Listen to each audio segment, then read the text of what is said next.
تو رزق کے مسئلے میں یہ کہنا کہ نہیں کوئی مسئلہ ہی نہیں، تو یہ بڑی خوفناک بات ہے، اس کو سمجھیں۔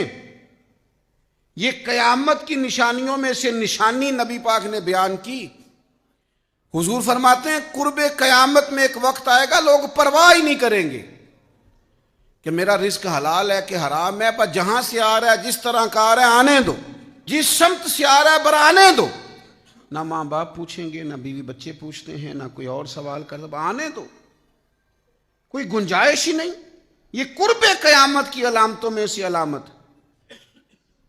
اور شارحین حدیث فرماتے ہیں، بزرگ فرماتے ہیں، جو رزق کی پرواہ نہیں نہ کرتا کہاں سے آ رہا ہے، اس کا پیٹ بھی کبھی نہیں بھرتا، پیاس بڑھتی ہے، بھوک بڑھتی ہے، اللہ اس کا فقر اور بڑھا دیتا ہے، اس کی غربت اور بڑھ جاتی، اس کے مسائل اور بڑھ جاتے۔ کیوں؟